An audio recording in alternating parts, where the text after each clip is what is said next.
ಓಂ ನಮೋ ವಾಲ್ಮೀಕಿಯೇ. ನಮಸ್ಕಾರ ಬಂಧುಗಳೇ. ನಾನು ನಿವೃತ್ತ ಪ್ರಾಧ್ಯಾಪಕ ಡಾಕ್ಟರ್ ಅರ್ಜುನ್ ಪಂಗಣ್ಣವರ್. ಹೇ ಸೀತಾರಾಮ್ ವಾಹಿನಿಯ ವಾಲ್ಮೀಕಿ ರಾಮಾಯಣ ಅಂದು ಇಂದು ಚಿಂತನ ಕಾರ್ಯಕ್ರಮದ 414ನೇ ಸಂಚಿಕೆಗೆ ತಮ್ಮೆಲ್ಲರಿಗೂ ಸ್ವಾಗತ. ಹಿಂದಿನ ಸಂಚಿಕೆಯಲ್ಲಿ ನಾನು ತಮಗೆ ರಾಮನ ಬಾಣ ಏಟದಿಂದ ನೆಲಕ್ಕುರುಳಿ ಪ್ರಾಣ ಬಿಡುವಂತಹ ವಾಲಿ ರಾಮನಲ್ಲಿ ಹಲವಾರು ಪ್ರಶ್ನೆಗಳನ್ನು ಇಡುತ್ತಾನೆ. ಅದೇ ಸಂದರ್ಭದಲ್ಲಿ ತನ್ನ ಹೆಂಡತಿಯಾದಂತಹ ತಾಳಾಳ ಪ್ರತಿನಿಷ್ಠೆಯನ್ನು ಕೂಡ ಹೊಗಳ್ತಾನೆ. ಅವಳನ್ನು ಎಲ್ಲ ರೀತಿಯಿಂದ ತಿಳುವಳಿಕೆ ಹೇಳಿದರೂ ಕೂಡ ನಾನು ಅದನ್ನು ಸೀರಿಯಸ್ ಆಗಿ ತಗೊಳ್ದ ಯುದ್ಧಕ್ಕೆ ಬಂದೆ. ಆದರೆ ನೀ ನನಗೆ ಹೇಳಬೇಕು, ಜಗದ ನಿಯಮ ಏನಿದೆ ಅಂದರೆ ಯಾರನ್ನೂ ವಿನಾಕಾರಣ ಹತ್ಯೆ ಮಾಡುವ ಹಾಗಿಲ್ಲ, ಕಾರಣ ಇಲ್ಲದೆ ಯಾರನ್ನು ಹೊಡೆಯುವ ಹಾಗಿಲ್ಲ. ಅದಕ್ಕೆ ನಾನೇನೋ ನಿನ್ನ ಮೇಲೆ ಅಪರಾಧ ಮಾಡಿಲ್ಲ. ನಿನ್ನಲ್ಲಿ ಬಂದ ನಿನ್ನ ಊರಾಗ ಬಂದಾಗಲಿ ನಿಮ್ಮ ದೇಶದಾಗ ಬಂದಾಗಲಿ ನಾನೇನು ಅಂಥದ್ದು ಮಾಡಿಲ್ಲ, ಯಾವುದೇ ಅಪರಾಧ ಮಾಡಿಲ್ಲ. ನಿನ್ನ ವಿರುದ್ಧ ಆಗಲಿ ನಿನ್ನ ಮಂಟನ ವಿರುದ್ಧ ಆಗಲಿ ನೀನು ವಿನಾಕಾರಣ ನನ್ನನ್ನು ಯಾಕೆ ಕೊಂದಿ, ಇದು ನ್ಯಾಯವೇ ಅನ್ನೋಂಗ ನೀನೇ ಆಲೋಚಿಸಿ ನೋಡು ಅಂತ ಹೇಳಿ ರಾಮನ ಮುಂದೆ ಹಲವಾರು ಪ್ರಶ್ನೆಗಳನ್ನು ಇಡ್ತಾ ವಾಲಿ ಕೇಳ್ದಾನ. ಆ ಪ್ರಶ್ನೆಗಳ ಇಡುವ ಸಂದರ್ಭದಲ್ಲಿ ವಾಲಿಯು ಕೂಡ ಧರ್ಮದ ಬೋಧನೆಯನ್ನು ಮಾಡ್ತಾ ರಾಮನ ಈ ಒಂದು ಕೃತ್ಯವನ್ನು ಹೀಯಾಳಿಸ್ತಾ ಇರ್ತಾನೆ. ಅದನ್ನೇ ಮುಂದುವರೆದು ವಾಲ್ಮೀಕಿಯವರು ಹೇಳ್ತಾರೆ, ವಾಲಿಯ ಬಿರುನುಡಿಗಳನ್ನು ಕೇಳಿ ರಾಮ ನುಡಿದ. ವಾಲಿಯವನು ಹೀಯಾಳಿಸಿದ್ದವ ತನ್ನ ಪ್ರಶ್ನೆಗಳಲ್ಲಿ ತಾನು ಹೇಳುವಂಥ ವಿವರಣೆಗಳಲ್ಲಿ. ರಾಮನನ್ನು ಹೀಯಾಳಿಸಿ ಅಂದರೆ ನಾನು ತಿಳ್ಕೊಂಥ ವ್ಯಕ್ತಿತ್ವ ಒಳ್ಳೆ ಧರ್ಮಿಷ್ಠ ಅಂತ ತಿಳಿದಿದ್ದೀನಿ, ಆದರೆ ನಿನ್ನ ಆ್ಯಕ್ಟಿವಿಟೀಸ್ ಏನಿದಾವಲ್ಲ ನಿನ್ನ ವ್ಯಕ್ತಿತ್ವಕ್ಕೆ ವಿರೋಧದಾವು ಅಂಥೇಳಿ ನೇರವಾಗಿ ಹೇಳಿರ್ತಾನೆ. ಅದಕ್ಕೆ ವಾಲಿಯ ಕೆಲವೊಂದು ಬಿರುನುಡಿಗಳನ್ನು ಕೇಳಿ ರಾಮ ಅವನಿಗೆ ಹೇಳ್ತಾನೆ, ಧರ್ಮ ಅರ್ಥ ಕಾಮ ಅರಿವು ಮೋಕ್ಷ ನನಗಿಲ್ಲೆಂದು ಹೀಯಾಳಿಸದಿರು. ಪುರುಷಾರ್ಥಗಳು ನನಗೆ ತಿಳಿದಿಲ್ಲ ಅಂತ ನೀ ಹೇಳಕ್ಕೆ ಹೋಗಬೇಡ. ಇವನ್ನೆಲ್ಲ ಅಧ್ಯಯನ ಮಾಡೇನಿ ನೋಡಿ. ಬದುಕಿನ ಪುರುಷಾರ್ಥಗಳು 4: ಧ್ಯೇಯಗಳನ್ನಬಹುದು, ಗುರಿಗಳನ್ನಬಹುದು, ಉದ್ದೇಶಗಳನ್ನಬಹುದು, ಬದುಕಿನ ಅರ್ಥನೂ ಅನ್ನಬಹುದು. ಇದು ಬೇರೆ ಬೇರೆ ವಿಷಯದಲ್ಲಿ ಬೇರೆ ಬೇರೆ ರೀತಿಯಾಗಿ ಇವುಗಳನ್ನು ತೊಗೊಂಡು ಹೋಗ್ತಾರೆ. ಅಧ್ಯಾತ್ಮದಾಗಂತೂ ಯಾ ಕಡೆ ತೊಗೊಂಡು ಹೋಗ್ತಿರ್ತಾರೆ. ಆದರೆ ಈ ಪುರುಷಾರ್ಥಗಳು ಭಾಳ ಸಿಂಪಲ್ ಅದಲ್ಲ. ಅರ್ಥಶಾಸ್ತ್ರದಲ್ಲಿಯೂ ಇದು ಅರ್ಥಶಾಸ್ತ್ರದ ಬರ್ತಿದೆ. ಅರ್ಥಶಾಸ್ತ್ರದ ವಿಷಯ ವ್ಯಾಪ್ತಿ ಬಂತಂದರೆ ಬ್ರಾಂಚಸ್ ಆಫ್ ಎಕನಾಮಿಕ್ಸ್ ಅಂತ ಬಂದಾಗ ಇವೆಲ್ಲ ಬಂದುಬಿಡ್ತಾವೆ. ಇರಲಿ, ಯಾವುದೇ ಕ್ಷೇತ್ರ ಇರಲಿ, ಏನೇ ಇರಲಿ, ಬಟ್ ಇವು 4 ಏನದಲ್ಲ ಮನುಷ್ಯನ ಬದುಕಿಗೆ ಅನ್ವಯಿಸುವಂಥದ್ದು. ವ್ಯವಸ್ಥೆಗೆ, ಅದು ಆರ್ಥಿಕ ಇರ್ಬೋದು, ಸಾಮಾಜಿಕ ಇರ್ಬೋದು, ರಾಜಕೀಯ ಇರ್ಬೋದು, ಇನ್ಯಾವುದೋ ಹೆಸರಿನಲ್ಲಿ ಇರ್ಬೋದು, ವ್ಯಕ್ತಿಯಾಗಲಿ ವ್ಯವಸ್ಥೆಯಾಗಲಿ, ಇವು 4 ಪುರುಷಾರ್ಥಗಳನ್ನು, 4 ಗುರಿಗಳನ್ನು, 4 ಉದ್ದೇಶಗಳನ್ನು ಹೊಂದಿರ್ತವೆ. ಮೊದಲೇದು ಯಾವುದು ಬರ್ತಿದೆ ಅಂದರೆ ಅದರಲ್ಲಿ ಕಾಮ ಅಂತ ಬರ್ತಿದೆ. ಕಾಮ ಅಂದರೆ ನಾವು ಒಮ್ಮೆಲೆ ಏನು ಮಾಡಿಬಿಡ್ತೇವೆ, ಈ ಲೈಂಗಿಕ ಸುಖದ ಬಗ್ಗೆ ಬಂದುಬಿಡ್ತೇವೆ. ಕಾಮ ಮನೋಭಾವನೆ ಬಗ್ಗೆ ಬಿಡ್ತಾ ಇಲ್ಲ. ಕಾಮ ಜನರಲ್ದ ಅರ್ಥ ಅಂದರೆ ಬಯಕೆ.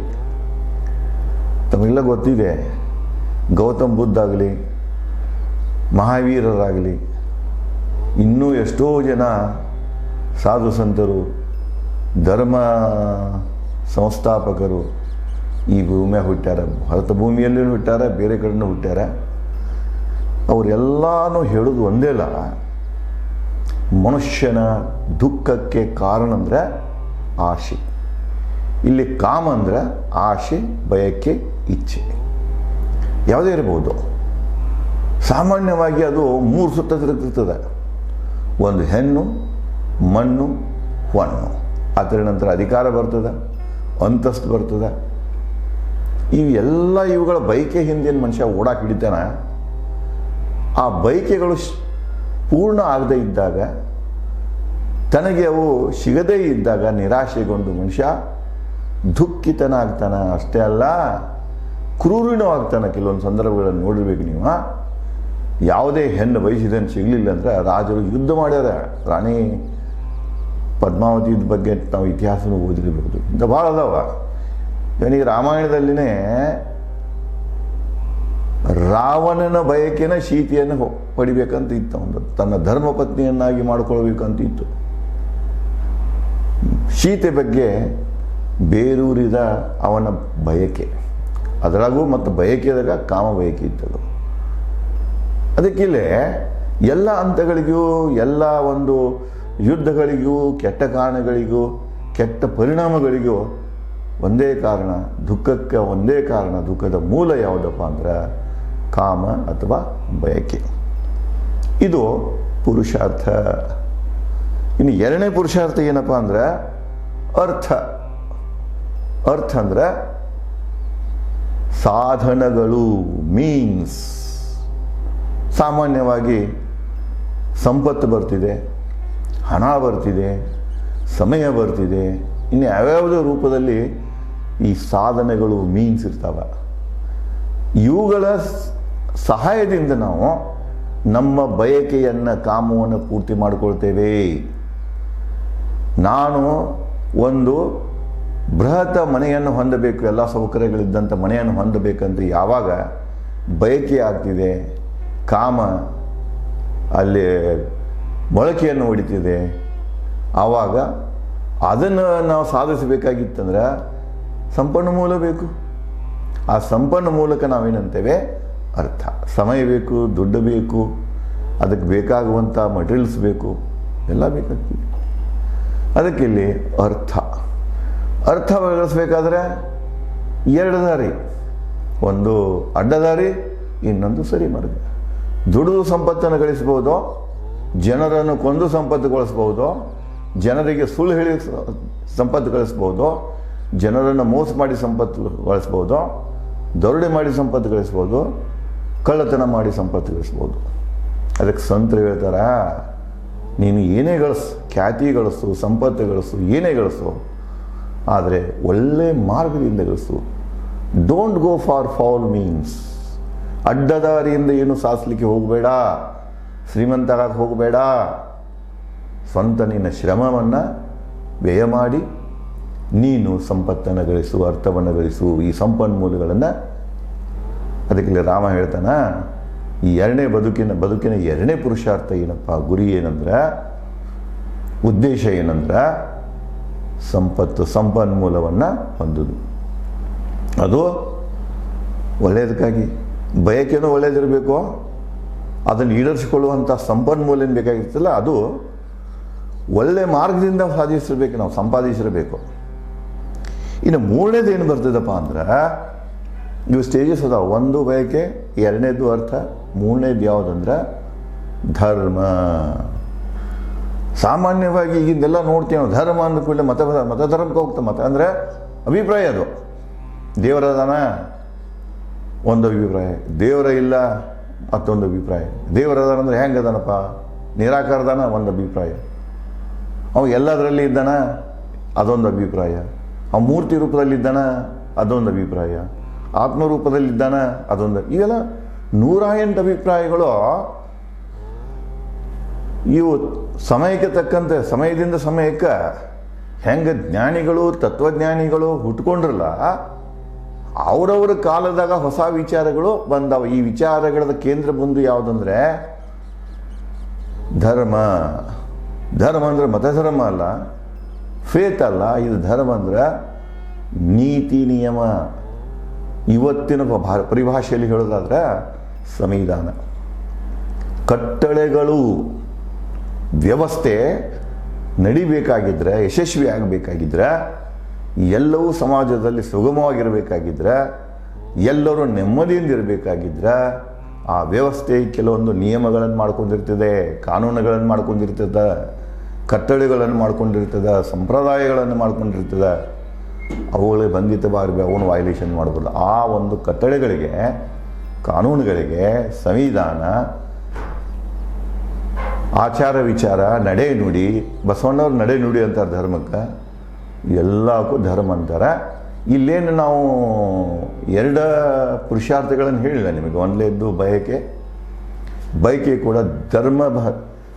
ಇದಿರಬೇಕು, ಅದು ಧರ್ಮಬದ್ಧವಾಗಿರಬೇಕು. ಅಧರ್ಮದಿಂದ ಕೂಡಿರಬಾರ್ದು. ನಾವು ಬಯಸುವಂಥ ಬಯಕೆಯು ಕೂಡ ಅದು ಧರ್ಮ ಸಮರ್ಥನೀಯ ಇರಬೇಕು, ಕಾನೂನು ಸಮರ್ಥನೀಯ ಇರಬೇಕು. It should be fair in the I of constitution and the law. Unfair ಇತ್ತಂದರೆ ಇಟ್ ಈಸ್ ಇಲ್ಲೀಗಲ್, ಅನ್ಕಾನ್ಸ್ಟಿಟ್ಯೂಷನ್. ಅದಕ್ಕೆ ಅಧರ್ಮ ಅಂತ ಕರಿತೇವೆ. ಸಂಪತ್ತನ್ನು ಕೂಡ ಧರ್ಮದ ದಾರಿಯಲ್ಲಿ ಗಳಿಸ್ಬೇಕು. ನಾವು ಒಳ್ಳೆಯ ದಾರಿಯಲ್ಲಿ ಗಳಿಸ್ಬೇಕು. ಕಳ್ಳತನ ಮಾಡಿ, ಸುಳ್ಳು ಹೇಳಿ, ಇವೆಲ್ಲ ಅಧರ್ಮದ ಆ್ಯಕ್ಟಿವಿಟೀಸ್ ಅಂತ ಹೇಳ್ತಾರೆ. ಅದಕ್ಕೆ ಬಯಕೆಯಾಗಿರಲಿ, ಬಯಕೆ ಈಡೇರಿಸಿಕೊಳ್ಳುವುದಕ್ಕಾಗಿ ಬೇಕಾದಂಥ ಮೂಲವನ್ನು ಗಳಿಸುವುದಾಗಲಿ, ಇವೆಲ್ಲ ಆ್ಯಕ್ಟಿವಿಟೀಸ್ ಏನು ನಡೀತಾವೆ ಸಂಬಂಧಪಟ್ಟ ಇದಕ್ಕೆಲ್ಲಕ್ಕೂ, ಅವೆಲ್ಲ ಯಾರಾಗಿರಬೇಕು ಅಂದರೆ ಧರ್ಮದ ಚೌಕಟ್ಟಿನಲ್ಲಿ. ಇಲ್ಲಿ ಧರ್ಮದ ಚೌಕಟ್ಟು ಅಂದ್ರೆ ದೇವರನೂ ಇಲ್ಲ, ಪೂಜೆ ಪುರಸ್ಕಾರ ಪಾಠ ಇವ್ಯಾವೂ ಇಲ್ಲಿದ್ರಾಗ. ಇದು ಕಟ್ಟಳೆಗಳು, ಸಂವಿಧಾನ, ಕಾನೂನು, ಒಂದು ವ್ಯವಸ್ಥೆ ನಡಿಬೇಕಾದ್ರೆ ಅದು ತನ್ನದೇ ಆದಂತಹ ರಿಟರ್ನ್ ಆಗಲಿ ಅನ್ರಿಟರ್ನ್ ಆಗಲಿ ಒಂದು ಸಂವಿಧಾನವನ್ನು ಹೊಂದಿರ್ತದೆ. ಅದಕ್ಕೆ ಧರ್ಮ ಅಂತ ಕರೀತಾರೆ. ಎರಡನೇದ್ದು ಧರ್ಮ ಬಂತಿದ್ದು, ನೀತಿ ನಿಯಮಗಳು ಬಂದು. ಮೂರನೇದು ಏನಪ್ಪ ಅಂದ್ರೆ ಮೋಕ್ಷ, ಸಂತೃಪ್ತಿ. ಮನುಷ್ಯಾಗ ಸಂತೃಪ್ತಿ ಯಾವಾಗ ಆಗ್ತಿದೆ ಅಂದ್ರೆ ಮನಸ್ಸಿನ ಮೇಲೆ ನಿಯಂತ್ರಣ ಇದ್ದಾಗ. ಇದು ನಂದು, ಇದು ಅವಂದು, ಇವು ಯಾವ ಬಂದಿವು ಅಂದ್ರೆ ತಲೆಯಾಗ ಸುಖ ದುಃಖ ಇವು ಎಲ್ಲ ಕೂಡಿ ಅಶಾಂತಿಗೆ ತಂದು ಬಿಡ್ತಾವೆ. ಅದಕ್ಕೆ ವಾಲ್ಮೀಕಿಯವರು ತಮ್ಮ ಯೋಗ ವಶಿಷ್ಠದಲ್ಲಿ ಸ್ಪಷ್ಟವಾಗಿ ಹೇಳ್ತಾರೆ, ಕೊನೆಯ ಹಂತ ಯಾವುದಪ್ಪ ಅಂದ್ರೆ ಮೋಕ್ಷ. ಮೋಕ್ಷ ಅಂದ್ರೆ ಮನಸ್ಸಿನ ವಿಮೋಚನೆ. ಮನಸ್ಸನ್ನು ಪುನಃ ಅದನ್ನೇ ಆತ್ಮದಲ್ಲಿ ತರುವುದು. ಹುಟ್ಟುವಾಗ ಆತ್ಮಸ್ವರೂಪಿನೇ ಇರ್ತದೆ, ನಡುವೆಲ್ಲ ಸೇರ್ಕೊಂಡು ಮಳೆ ನೀರು ಕೆಟ್ಟಂಗೆ ಎಲ್ಲ ವಿಚಾರಗಳು ಆಚಾರಗಳು ಕೆಟ್ಟು ಒಳ್ಳೆಯದು ಎಲ್ಲ ಸೇರ್ತವೆ. ಕುಲುಷಿತ ನೀರಾಗಿರ್ತದೆ, ಕುಲುಷಿತ ಬದುಕಾಗಿರ್ತದೆ. ಆವಾಗ ಮನಸ್ಸಾಗಿ ಕನ್ವರ್ಟ್ ಆಗಿರ್ತದೆ, ಬೇಕು ಅಂತದ ಬ್ಯಾಡು ಅಂತದ, ಅಸ್ಥಿರತೆಯನ್ನು ನಿರ್ಮಾಣ ಮಾಡ್ತದೆ ಮನಸ್ಸು.